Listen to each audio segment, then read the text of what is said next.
Covid 19 کی وبا گزشتہ ایک صدی میں دنیا کی سب سے سنگین وبا ہے اور یہ تمام انسانیت کو درپیش ایک سنگین چیلنج ہے جس نے عالمی معاشی اور سماجی ترقی کو شدید متاثر کیا ہے۔ چینی حکومت نے ہمیشہ وبا سے لڑنے میں لوگوں کی صحت اور زندگی کو اولویت دینے کے تصور پر عمل کیا ہے،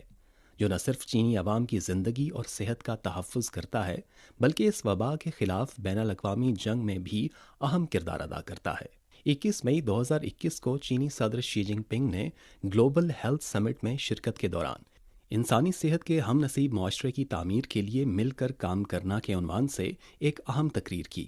صدر شی نے عالمی انسداد وبا تعاون کی حمایت کے لیے 5 بڑے اقدامات کا اعلان کیا جنہیں بین الاقوامی برادری کی جانب سے بہت سراہا گیا۔ International federation of red cross and red crescent societies کے اس وقت کے صدر، اطالوی ریڈ کراس کے صدر فرانسس